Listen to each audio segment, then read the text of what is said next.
right. Welcome to another episode of Side Note, the podcast dedicated to underground dance music and all things related.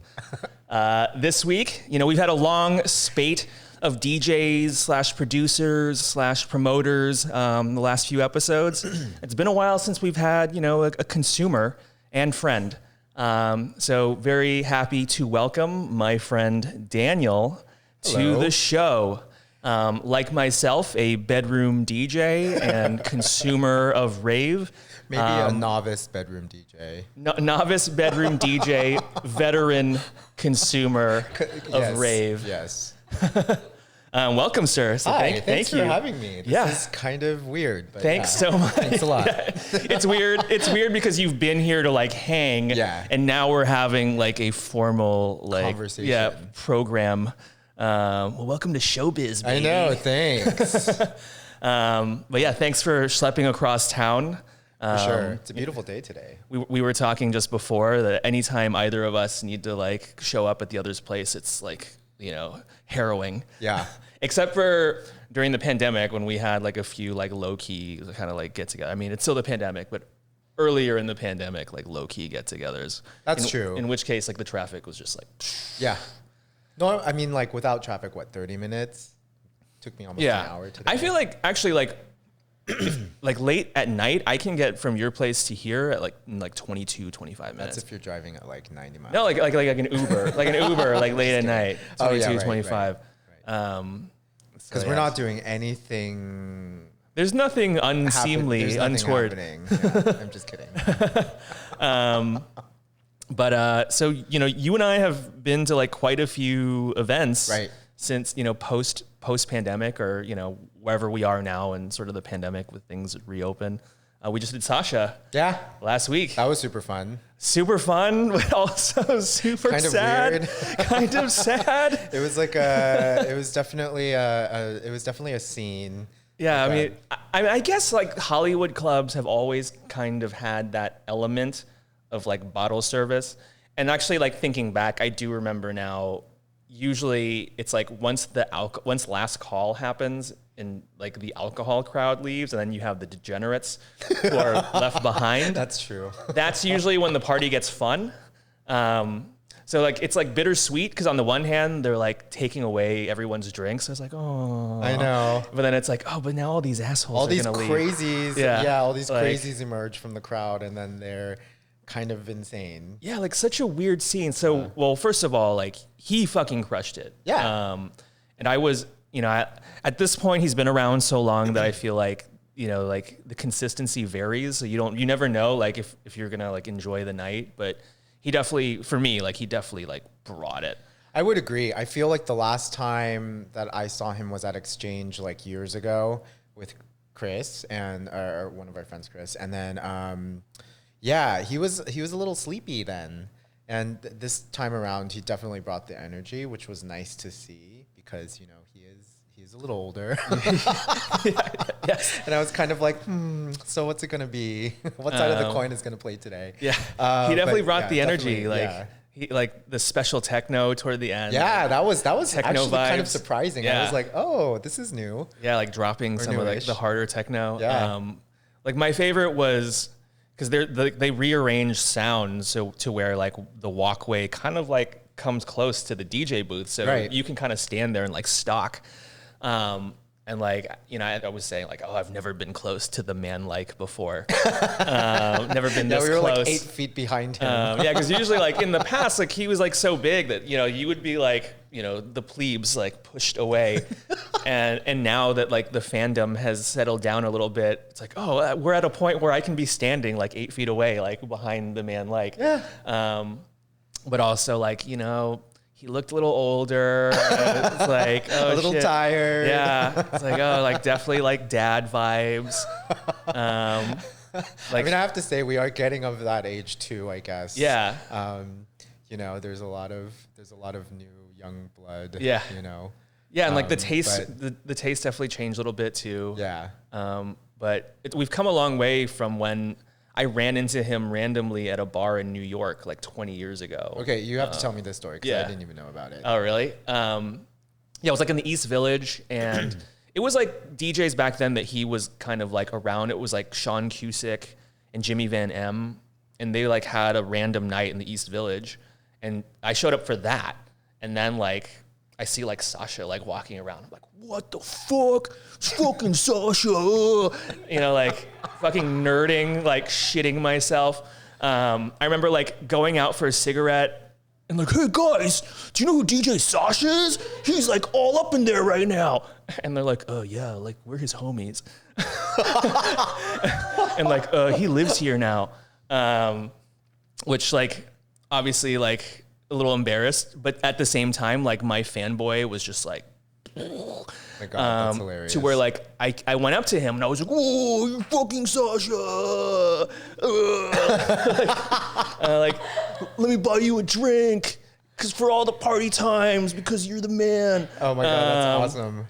And like, he's a much younger dude, like cooler and more sort of, what's the word I'm looking for? Pretentious, maybe? Little, not pretentious, or like surly.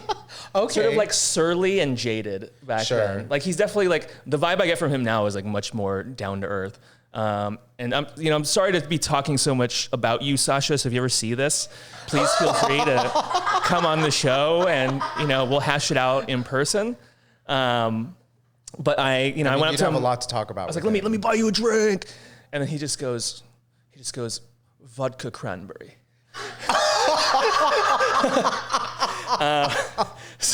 Wow. So as if you were a bartender. Yeah. So I go and I he's sort of like standing a few feet away from me, like while I'm like getting the drink from the bar, and I'm like, here you go. And then he just takes it and walks off. Wow. You didn't even get a signature out of that? No, I mean, and like I didn't. That's not what I was angling for. Sure. Like, if anything, I would have just liked to like chat for a little bit, But he just like took it. I mean, that's like the time I had to get Anna Wintour her morning coffee once. Oh, Vogue's Anna Wintour.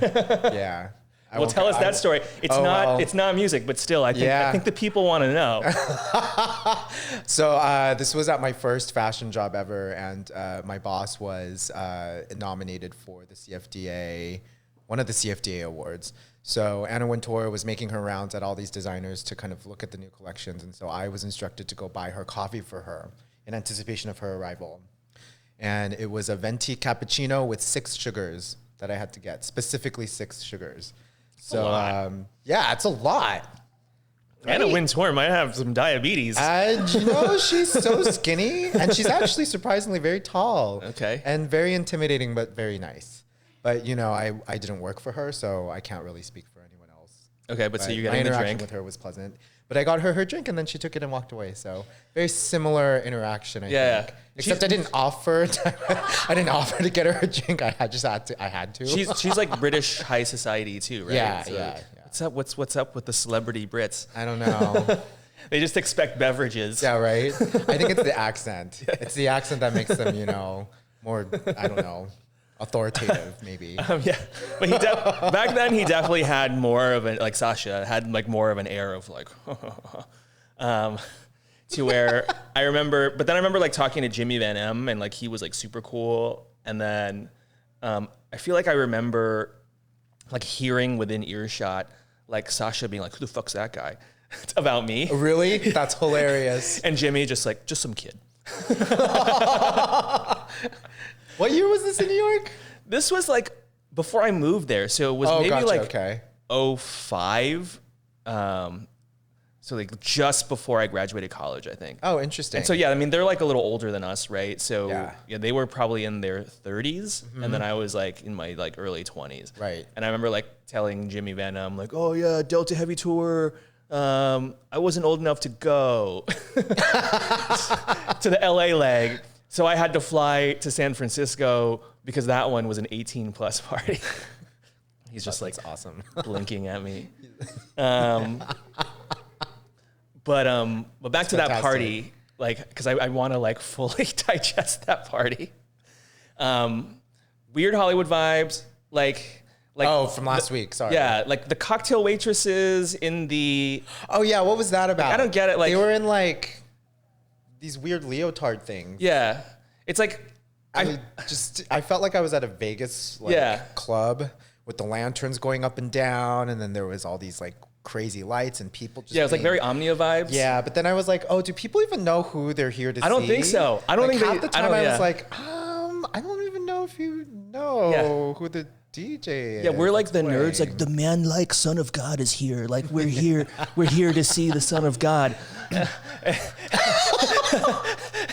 And like the rest of the crew, they're like, who the fuck's this guy? Yeah, I mean, I'm actually really surprised we didn't run into any those, washing machine people. I don't know if you know about this, but I mean, oh yeah, sure, yeah. Oh, do the folks out there know about the washers? Should I haven't seen any. So it's like, people at the front of the dance floor who are just out of their minds, and they just rock back and forth like this. And then they just get in everyone's way for some reason. Yeah, but the demographic is like 60-year-old Chinese uncle and auntie. Yeah. And they roll deep with like a whole crew of 60-year-old Chinese uncle and auntie. They all have like sunglasses, like kind of like loud, like Versace print shirts. They don't interact with anyone else except their crew. And they're just like out of their fucking minds. They're just insane. Yeah. And you're like, what are you doing here? I saw like one crew of washers one time. And we call them washers because the way they dance, it's like a just washing back machine. and forth. That's all they look. They look like they're agitating clothing.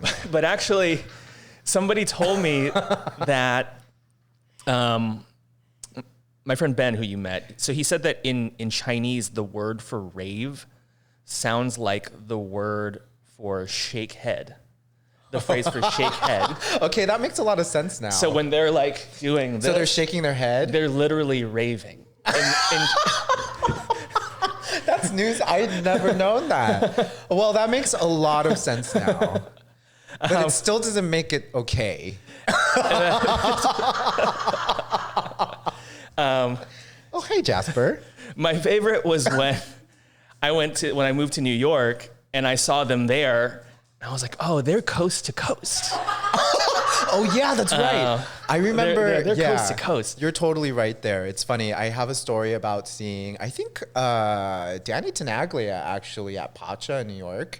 And I had gone with my friend David. And yeah, that was a night to remember. I was out at Pacha till like 12 p.m. the next day. But anyway, all that to say. Been there, am I right? Yeah, when we ended up at Pachita upstairs after the club closed at 4. But anyway, yeah, it's the first time I had seen the washers on that side of the country. And I was like, they look exactly the same. And they're doing the exact same thing. And I'm like, did they just take a flight from Avalon and just come to Pacha tonight? It was so weird. Yeah, so I'm like, where in China is the city where people rave like this, right? No idea. Because I gotta imagine there's some like city somewhere in China where like the rave scene is comprised mainly of 60-year-old. Is there a rave scene in China? There's gotta be. I guess so. It must be so hard to like pull off though, right? I don't know, because like I remember like I knew people from high school who ended up like living in China for a little bit around the time when we were living in New York, and like they would post shit like on social media, like like a lot of like drug use being posted on social media from China. Wow. So I'm like, whoa, that's scary. Yeah. So I think it's one of those things where it's the rules are really harsh, but there's a whole like subset of society that's doing it, pretty openly. Yeah. It's kind of like, what we think about like Iran, right? But from what I understand from like people I know who've been there, even lived there, they're like, oh no, like there actually is like a thriving party scene. You don't hear about it in Western media, and obviously like they have to kind of be underground, but it exists and it's actually like pretty rampant. Right. And it's like half the girls that you see, wearing the hijabs or the burqas, like at night it's like full on, like wow, sexy, That's good to know. It's nice to know that there's a little bit of like people need liberation. to party. Yeah. People need to party. I mean, I guess that's why most people come into the scene in the first place, is to feel like some sort of like fantasy or like liberation from your regular life, right? Yeah. And I think that's what kind of drew me to I mean, one, it's the music, but two, it's like the absolute kind of like letting go of yourself, you know, for a period of time. And I don't know, that's really nice to have. Yeah. Right? Yeah. Yeah. It's like key to survival. Yeah, I mean, it's for me, it's the closest thing that exists in contemporary society to like actual like spiritual like ritual. Yeah. I mean, there that might be hyperbole. There are other spiritual rituals, but you know, like I feel like a lot of I just thought of that song. This is my church. Isn't that Faithless? That's Faithless. Yeah. Or like God is DJ. Yeah. Or what's that like? Come into the temple if you have the knowledge. I'm so cheesy. Sorry. I mean, yeah, obviously there are other spiritual outlets, but I mean, in terms of, you think about like how many thousands of people are going to like EDC all the time. Yeah. And granted, I was once one of those people. And granted, I think most of that music is garbage, like no judge. Well, maybe a little bit of judge. But at least like that's 10,000 people who I have to imagine are having some kind of like spiritual-ish experience, you know, unison with thousands of other people, like getting lost in like crazy, you know, multi-million-dollar production value. Yeah. And, you know, listening to garbage. Like, I mean, the garbage is, you know, pretty lucrative, I guess, in a way. Yes. But also, yeah, I feel like if anything that provides someone a release like that, I think is worth keeping or having, you know. But to that, I feel like Saturday's party, not many of the people were there for that. No. I think that's just like that's a symptom of Hollywood overall and the scene here. So like, what is your take on it? So for instance, like, okay, like the hot cocktail waitress in the garter, like obviously as like a straight dude, like that is appealing on some level. But for me as like a raver, I'm like, fuck that. Like, I don't want that here. That's not the vibe I want here. Right. So like for you, like when you see like a roided up, like jacked guy, like whoa on the dance floor, like, is that appealing in any way? Or is that like, I mean, it depends on if I think they're hot or not. But I mean, generally no, because like, you know, I feel like the energy is really, you know, dictated by the crowd, and you know, if they don't know what they're there for, then it kind of kills it for me, you know. Yeah, because both components, like the jacked roid dude and like the hot girl in the like the hot cocktail waitress, like I don't want any of that like at the party. That's why we have, you know, our other gatherings beyond the club. Yes. I was thinking about it, and I was like, oh, last week we went to Sound, and that was I was texting you. I was like, what does one wear to a club these days? I haven't been to an actual nightclub in, I want to say at least a year and a half, maybe 2. Well, wait, we've been to stuff, but we hadn't been to a club. No, they're like warehouses and like a lot more, you know, easy going. And there's no table service and no people in, you know, hot cocktail waitress walking around, you know. Yeah, there's porta potties and well liquor. Yeah, so, that's true. Yeah. That's true. The thing that drives me the craziest is like the like kind of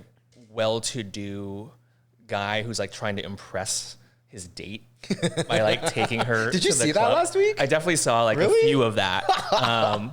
And like, maybe they were on coke or something. I definitely saw some like aggressive, like, yeah, come here, dance floor, I'm like, dude, don't you know the Son of God is playing right now? That's hilarious. I feel like I just kind of glazed over that. Yeah, well, I think like where my mind was that night, and you know, there may have been like sort of third-party elements that were like sort of kind of making me fixate. But yeah, like I remember turning to Chris and being like, I am consumed by my hate for this crowd. Like, I have to say that crowd was really motley. It was a motley crew, and it was kind of weird, and kind of like the energy was just kind of strange. Yeah. But I think like what made up for it was the sound, because I think that like the actual sound in there is fantastic. Sound has good sound. Yeah. I mean, for a club to be named Sound, it lives up to it. Yeah. And the music I think definitely helped, you know, me ignore the but what about environs. What about trying to get food in Hollywood after? Oh yeah, that was how about that? I mean, Hollywood has always been sketch, but I felt like it had achieved new levels. It's achieved new post-pandemic or pandemic era. Yeah. Hollywood is like back to 90s Hollywood. Yeah, new levels of sketch. Yeah. It was like it's like Tenderloin San Francisco level. Yeah. Which is unfortunate, but I could see like you and Chris were like, I do not want to engage with anything that's going on right now, so we are just gonna like stay locked in conversation. Yeah. Yes. Ooh. Meanwhile, I was just like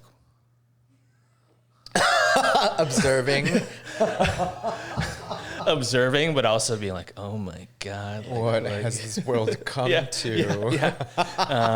This is the apocalypse. We are living in the apocalypse. I know. But I mean, I've seen a lot of the events that we go to are now in spots that are maybe not doing so well.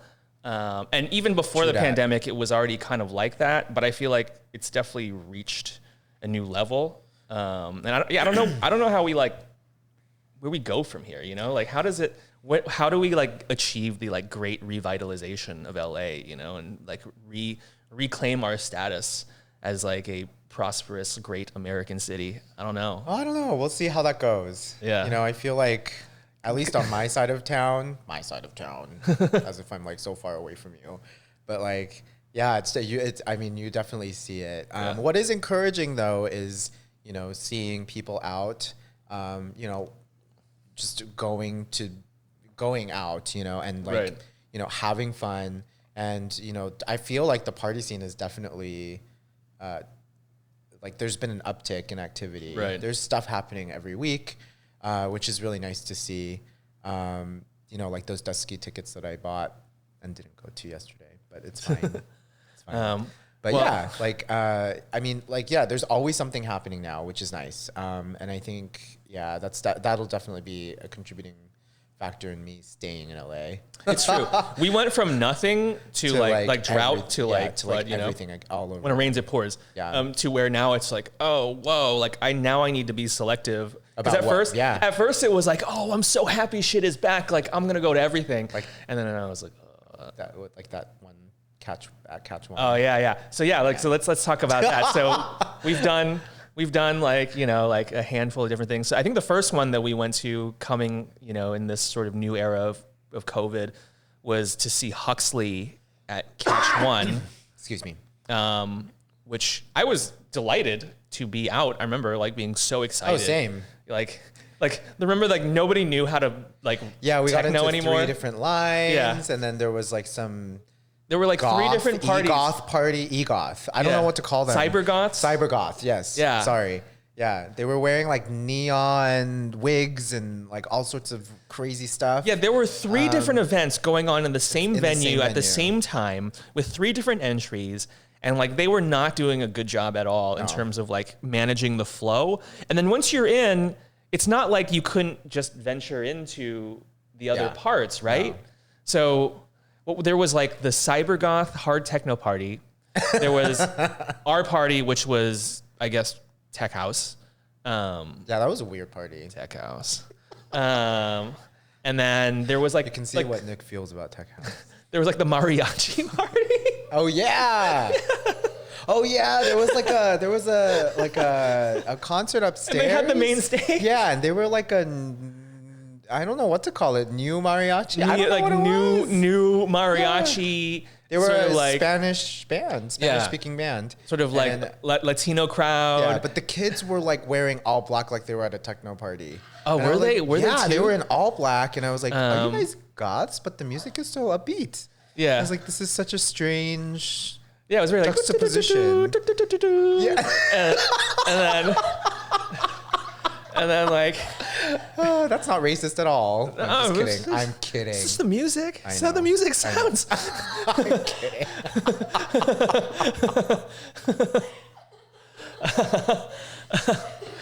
But it was so weird. Yeah, it was so weird. And then we got in line and they're like, no, this is the Cybergoth party. And then we got in another line. They're like, oh no. And we waited like 30 minutes, like each one. Oh no, this is the mariachi party. And then like finally. Yeah. And that venue, okay, like so if it's one party that has the whole venue, it's great. It's great. Yeah. So shout out to Reform, which was fantastic, and we'll get to that. Oh yeah, one. that was fun. But then when your event is like isolated to like that one room, the one room in particular, and Catch One, I'm sorry, you got to do something about this. But why is your bar perfectly perpendicular to your restroom, to where the restroom line intersects with the bar line? I've been watching a lot of HGTV. I feel like that place needs a little bit of a makeover. Yeah, definitely makeover. Yeah. Like, but who's the genius that came up with that? Oh, we're going to put the bathrooms right next to the bar. Like the same people who built Los Globos, apparently. I feel like both of those venues have very similar vibes, yeah. like layouts and vibes. But they're both fun in their own way. They're like sweaty messes, and people are crazy in there, and all sorts of stuff just happens, and it's just fun to observe. Yeah. The degeneracy or debauchery, whatever you want to call it. There. Yes. It is a lot of fun. And then we went to Reform, same place, Catch One. Shout out to 6 a.m. That was fantastic. Yeah, I it was had a good fantastic. time. I talked about it with a few people on here previously. My only gripe was the black and white like motif. Oh yeah, the lack of color. Lack of color. I need some diversity of visuals. Where's your D&I chair? Your diversity and inclusion. I feel like in color. Yeah, I feel like the yellow laser is being marginalized at this party.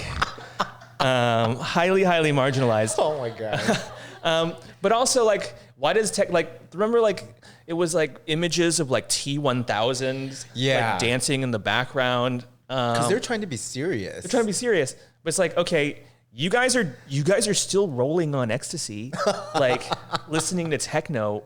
So why are you like trying to like live in the darkness? Like let's let's embrace the psychedelia. Let's embrace the color a little bit. Because they're just serious people. Yeah, it's a serious genre. Apparently, it's a serious genre. It's become a serious genre. Yeah.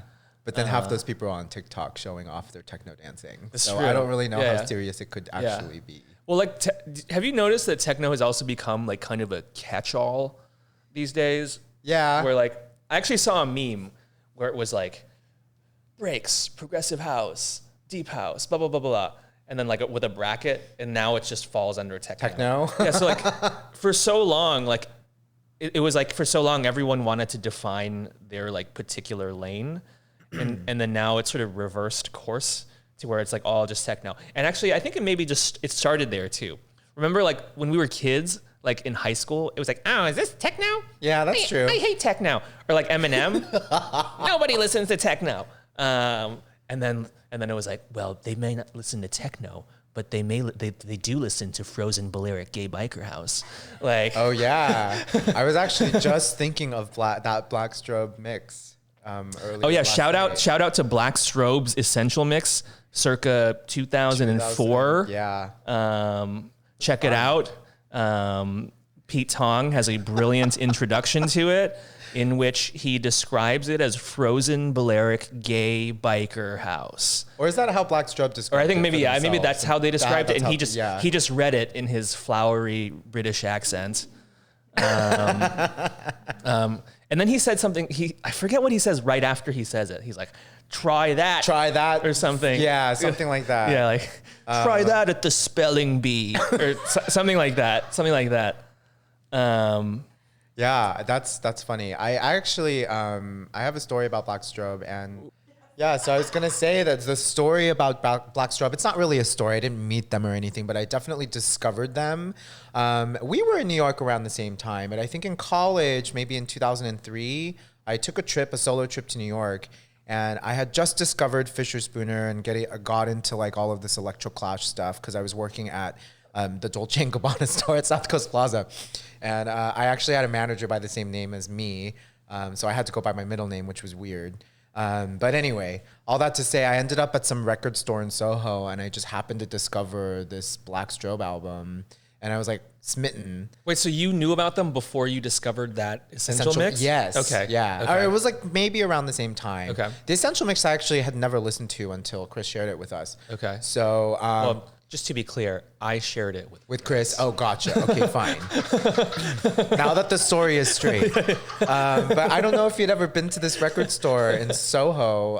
I don't think it was very long lived, but it was really beautiful. They had like, it was just all white. There were like, you know, records and CDs here. And then like you had headphones like you were at Borders, but you could listen to stuff. But that, I mean, speaking of Borders, that was probably one of the first places I discovered my affinity for electronic music in general.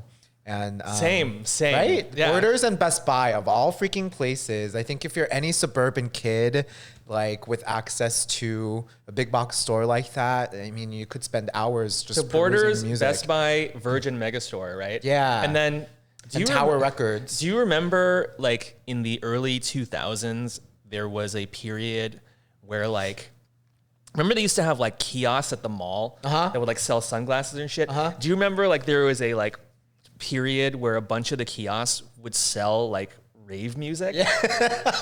I don't know if I ever actually remember that. Yeah, like I remember like the Promenade had one. I think Century City, like Westfield, really had one. And like, yeah, so it was like an old Persian guy like trying to slang to you like the latest like Ministry of Sound compilation. That's so weird. But like I remember like benefiting from that. Like, oh shit, like I don't know about this I didn't know about this compilation. Yeah. Like I'm gonna buy this from you like right here. We need to bring that back. Well, I mean, no, there's no more buying music, I guess. I guess not. Yeah, CDs are no longer a thing. Although that's kind of unfortunate. I had it in my head to maybe do some winter cleaning and go through some of the CDs and maybe rip them into my computer. I think I have like maybe a collection of 30 or 40 of like Ministry of Sound and like what else is there? There was like, I mean, every like UK super club that I've never been to had like a compilation. Yeah. There was like a Gatecrasher. Candy. Oh yeah, Head Candy, Slinky, Cream. Oh right, and then Cafe Del Mar. Yeah. Anyway, yeah, fun times. I mean, that was certainly my introduction to like that ecosystem, and I think I was lucky because you know I was in high school in Singapore, and because they're a little more that's like crazy, and it must have been difficult to find. They're much more Eurocentric. So okay. So it was like, you know, I remember like when trance was a thing, it was like definitely like being like shoved down. But I was like, yes, I don't know what this is, but I fucking love it. Meanwhile, I was listening to probably Alice DJ or something.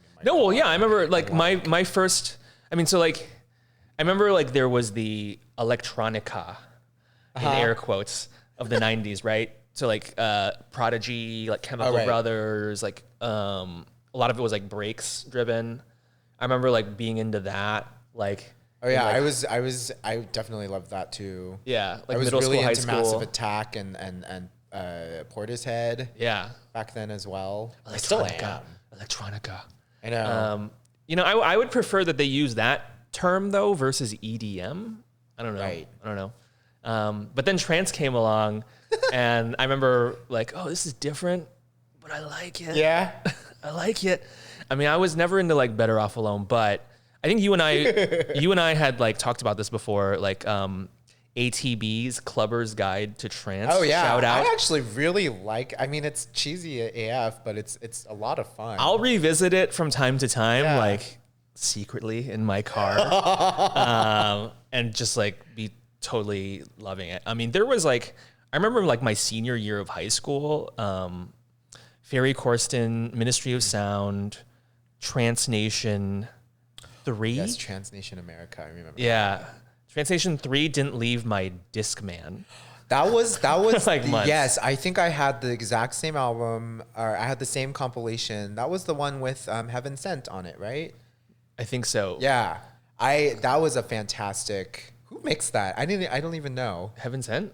No, the Trance Nation. Trance Nation's Ministry of Sound. Oh, okay. Yeah. But yeah, there was like America, there was just Trance Nation, and there were other like offshoots. Oh, you know what? I'm thinking of Trance Global Nation, which was another, Trance Global Nation is different. That's a different. Yeah, that's a different. Sorry. I think I still have all of that stuff on my iPod. Yeah, so which is kind of amazing. One thing I'm super jelly of you of is that you still have like a shit ton of your music from like back when. Yeah. Like you have the CDs. Well, now you're inspiring me to revisit this music today. Yeah. Yeah. Because I've like a lot of that I've lost over the years. Like like hard drives have gone corrupt and just like gone kaput on me and shit. Or I've lost the CDs. So there's so much music I feel like from back then that's just gone, lost. Well, I have it. Like I should dust. share. I'll try to share it with you somehow. Well, I remember it's all locked up in my phone. Remember, like last year, I think you came over for we did like a little DJ session. And we did like we trance. went back in time for like an hour before our friends arrived and we would lose our dignity. Yeah, we did like an hour or so of like old school like epic trance. Oh my god, that was so fun. Yeah, it was really fun. It was really fun. We should do that again. Yeah. That was like. I remember one time, like a few years back, when Ben was still around. He's still around. He's still with us. He's just not in LA. For the record, he is alive. He's alive and well. We were like, oh, let's do like a shitty EDM afternoon. Really? Yeah. So like, can we bring that back? Yeah, that's not sick beats. It'll be not sick. These are not sick. We'll just call it trance beats. These are just beats. And not like BEATS. They're just BEETS beats. That's about us. That's how much I like these beats. But yeah, like we each spent like a week like accumulating garbage music. And then that's freaking fantastic. And then like we spent like a few hours just like dropping just like shitty drop after shitty drop. Like, I mean, I don't want to like be polarizing, but I used to like Ocean Lab at one point. Ocean Lab? Yeah, I don't know like, them. Okay. An Above and Beyond kind of situation. You should take that. Some female vocals. Hey, I want a pod right now. Oh no, it's a spam risk. Yeah, from Saratoga, California. Those bastards. That's for me. It says scam likely. Scam likely. Yeah. Wow. Instead of like, I think it's the same thing. I've only received spam risk and like, that's pretty much it. Scam likely. Wow. Well, I think like every carrier does its own like designation. Oh, right. So T-Mobile hits you with the scam likely. But so this is like a digression, but spammers now, they know they can like change the caller ID. So lately I've been getting spam calls that when it pops up on my caller ID, it says important call. Oh, wow. So you see it and you're like, wait, is this an important call? Really? Oh, that's so interesting. And it's like, no, it's not important. The ones that I get are like of people of whom I don't know who the hell they are. They're like, some of them are like Spanish. Sometimes they're in Chinese. Like, I'm like, but I'm not Chinese. I can't read. The voicemails are, for me, they're like, I would say like a good third of the time it's You know what we should do is we should answer the phone and just play bad music. Yeah.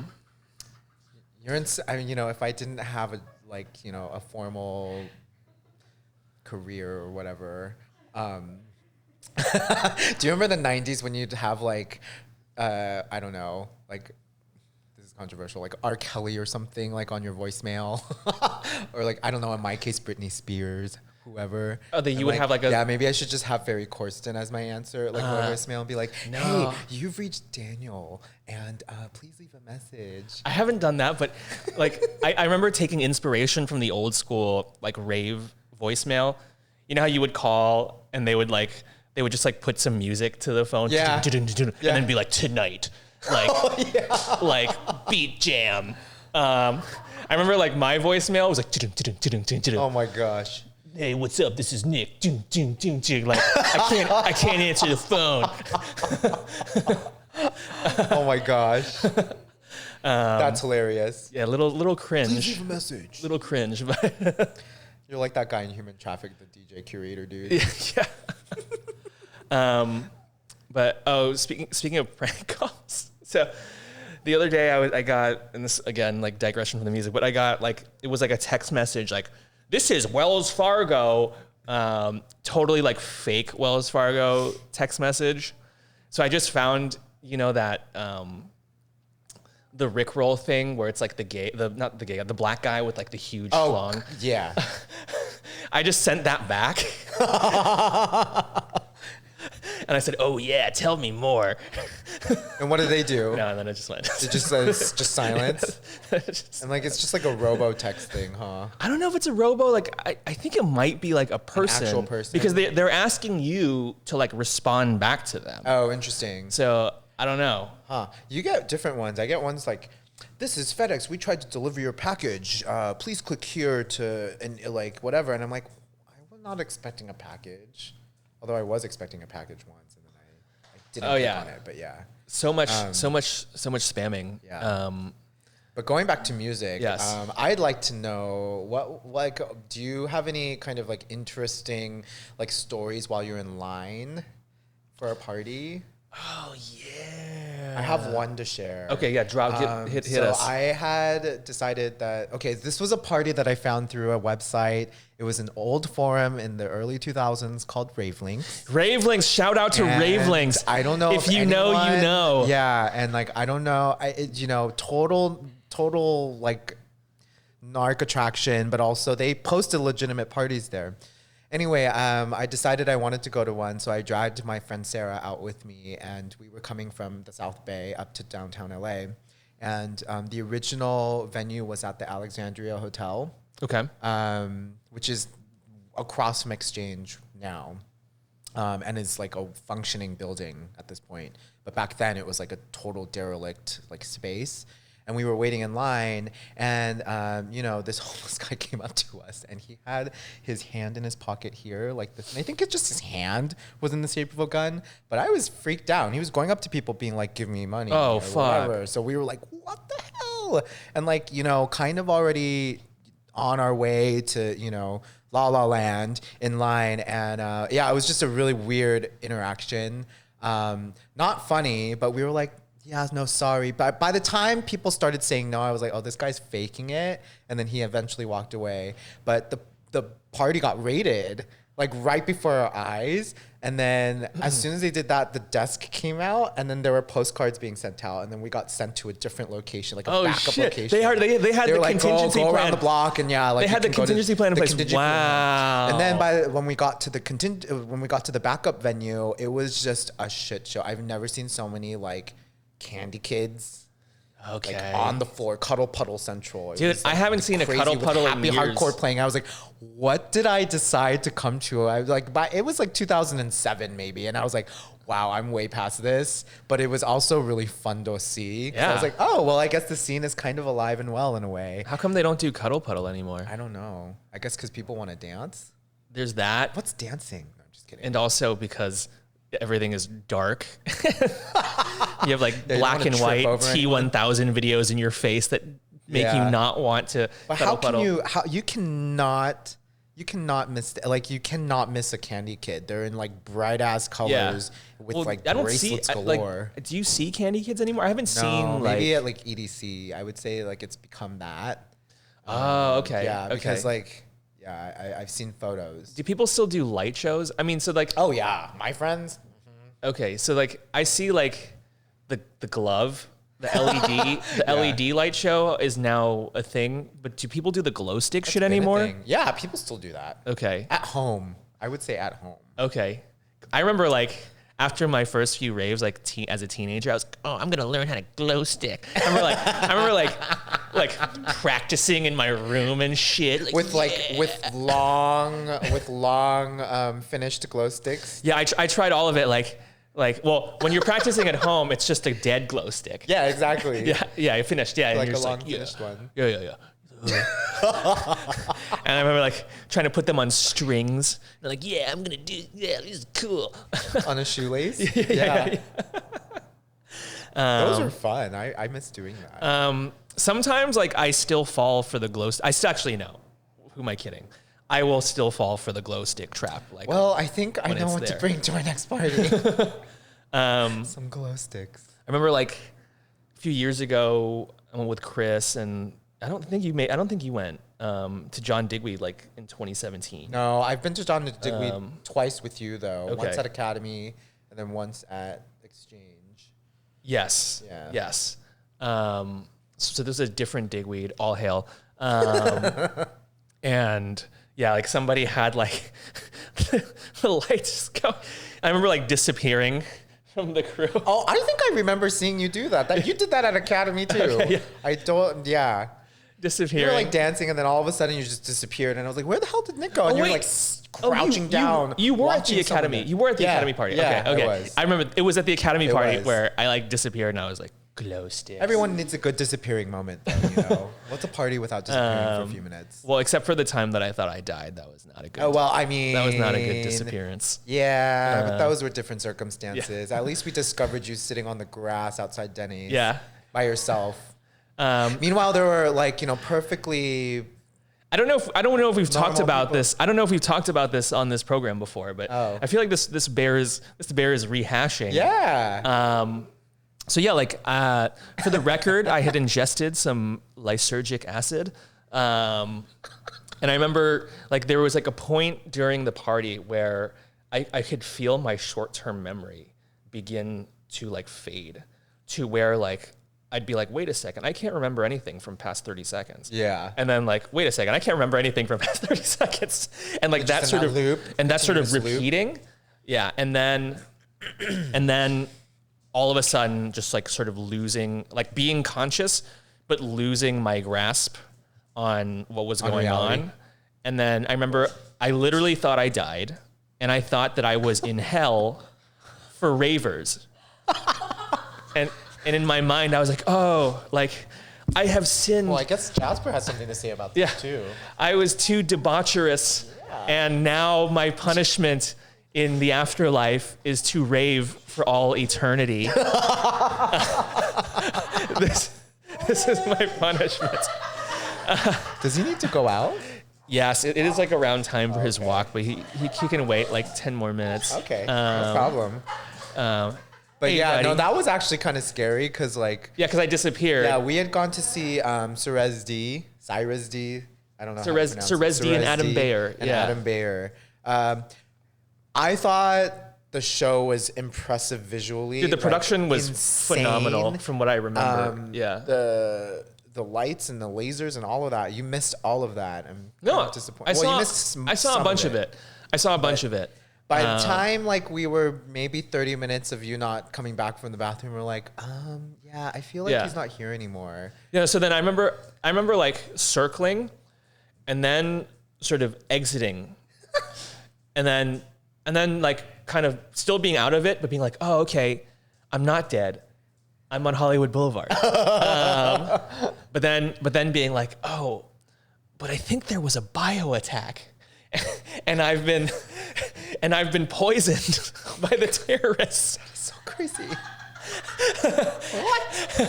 Really? Yes. That's news to me. I don't think. Yeah. Then I thought it was a bio attack. Oh. And then I remember like and then like sort of instinctually being like, I need to find a place to sit. That just happened. And there was no hospitable place to sit. That's true. From the Palladium all the way to that Denny's. Right. And then in the in-between, I remember not walking on Sunset. I remember taking like an alley and passing all of the sort of like kind of crazy homeless people in the back. And then I remember at a point being like, oh, I'm one of you now. That's so crazy. I'm one of you now. And then it wasn't just got until... like assimilated into... Yeah. Like this is how it happens.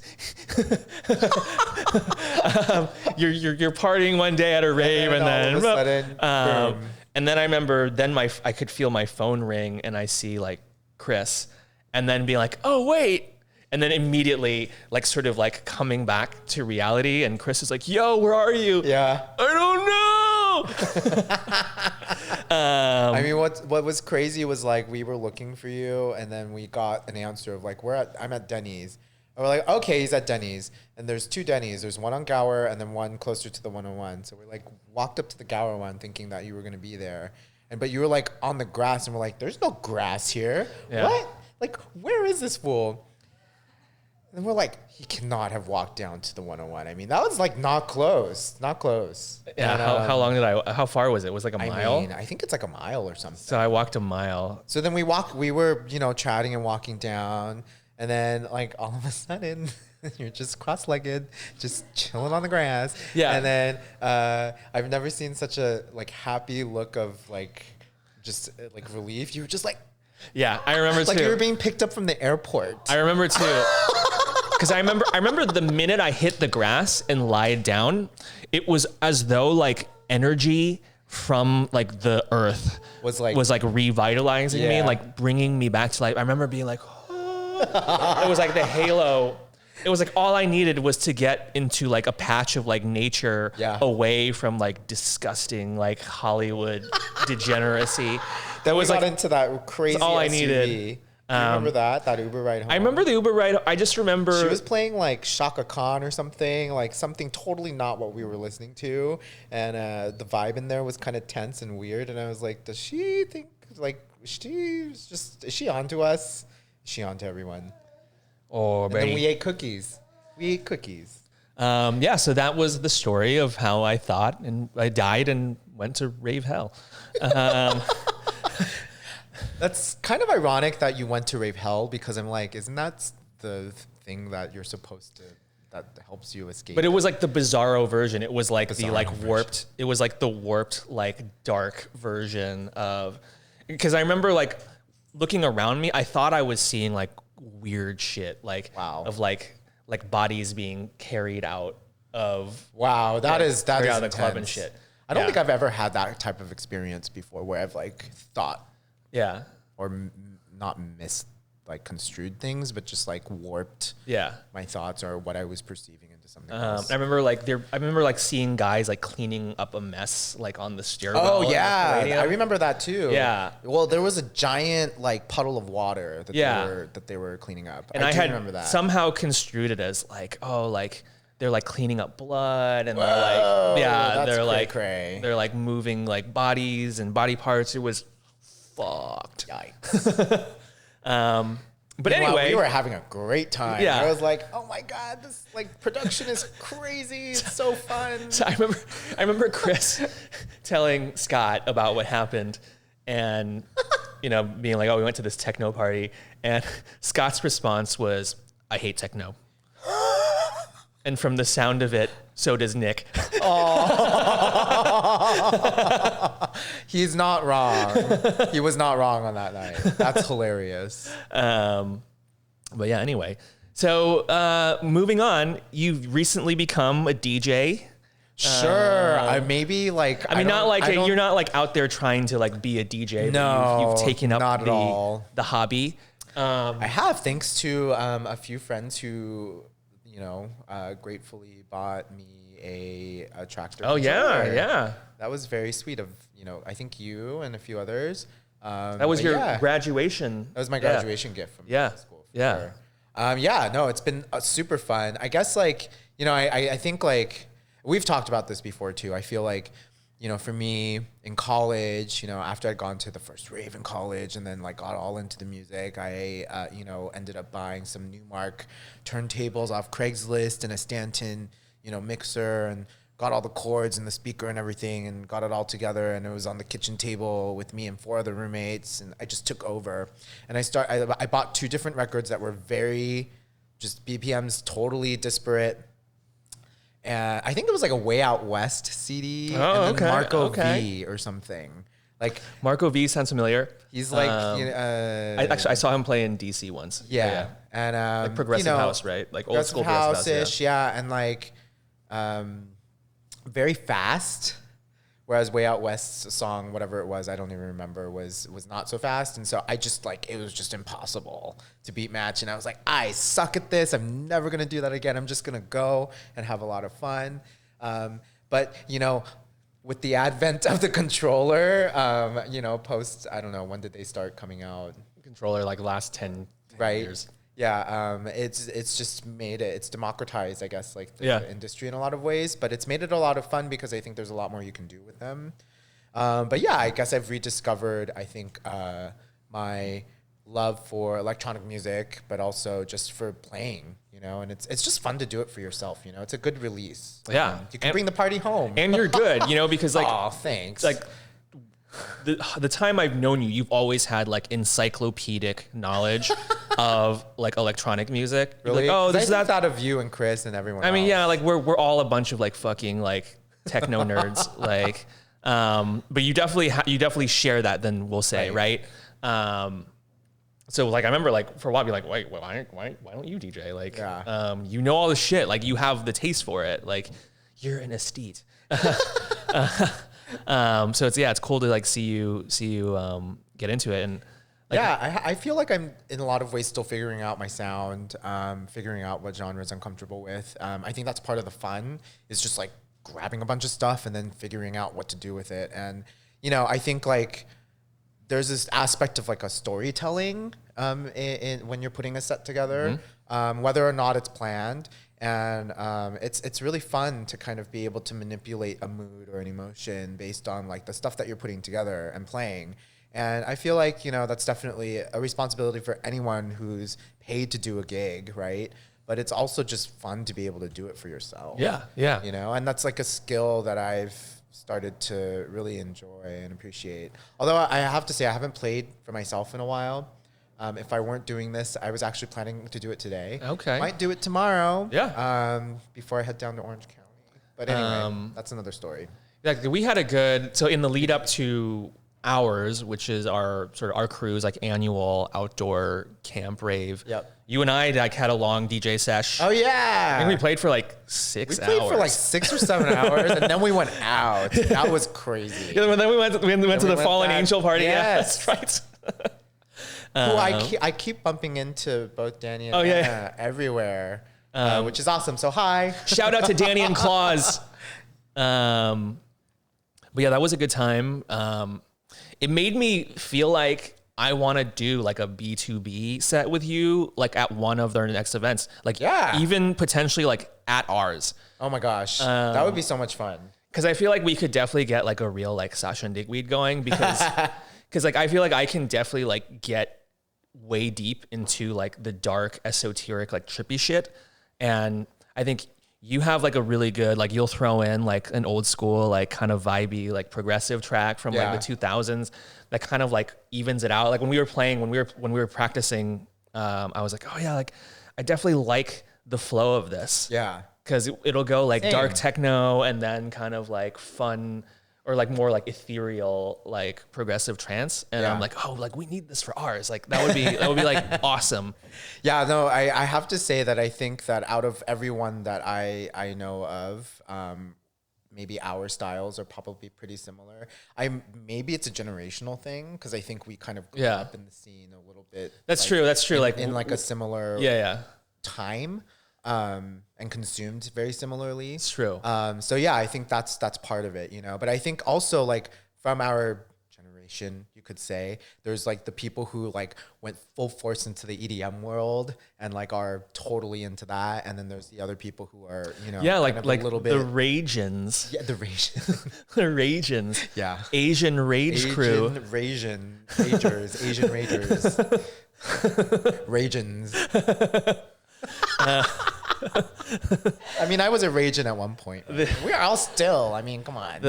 When I got to see the Ragins firsthand at Coachella, it was pretty. Oh yeah, pretty awe-inspiring. It's like a full-on community. Yeah, and the crew rolls so deep too. As the thing, it's like I know, and like how many? It's not like when you went to Zoo. Was it like 15 of you guys? Oh yeah. Holy shnikes. Shnikes is right. Yeah. Wait, so did the Ragins converge with Rave Train and Claus? Well, I tried, but then they were sitting across like a few like rows away, and yeah, we ended up. I wasn't able to introduce them. Shout out to the Ragins. We need to have. Can we bring all 15? Oh my gosh! On the pod. You know, I will propose it to them. I don't know how we would do that, like production wise. But well, eventually, you'd need to cover everything in plastic. Or we can do like you were at your mom's house and just make sure you had like enough alcohol for everyone. Because like just like one like omnidirectional mic for everyone to like speak into. Just like one hanging from the ceiling, maybe. And then every 5 minutes, somebody will be like, Gesaffelstein. Shout out to Gesaffelstein. I know. 2019 Yeah, Coachella. apparently he was really good at Coachella. Yeah, the Ragens would not stop talking about Gesaffelstein.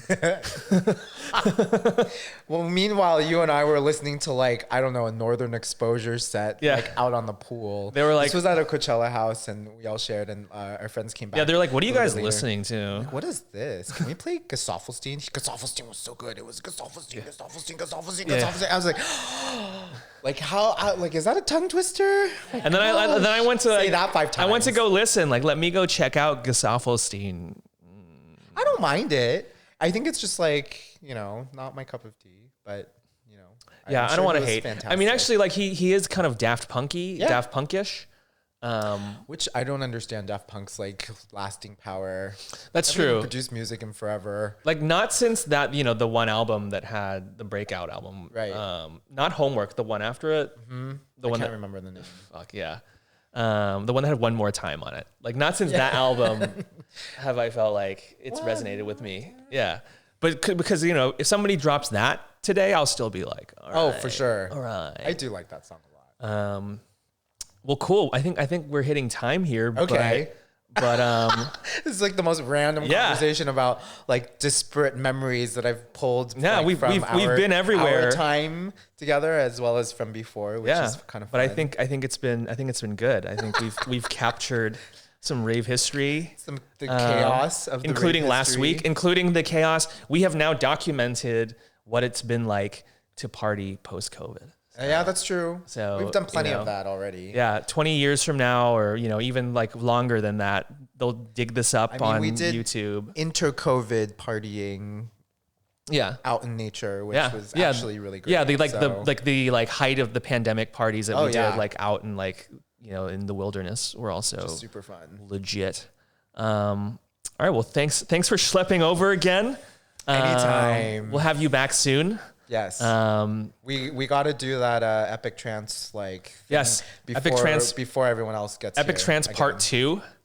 And then we'll just like send it. APT2. We'll send it to the Ars crew, like the whole crew, like, yo, this is the shit. This is so good. Yeah, so good. So good. So you don't even know. Everyone's eardrums will explode. Yeah. it's like the son of God himself. All right, guys. Well, don't forget to like and subscribe to Side Note and follow Side Note Media on Instagram. Follow me, Decoy Nick. Do you want to plug your shit, or you? If you'd like, it's a public Instagram. Yeah. It's OHEMJEE status, OMG status. OMG status. Follow OMG status. Nothing of interest, though. It's quite the tastemaker. Really nothing of interest. I don't know. You have some like pretty influential followers. I mean, like a handful. I think it's just because I started following you, and then I started following all of you. No, because like there are like people like who have no connectivity with that like follow you. Like, really?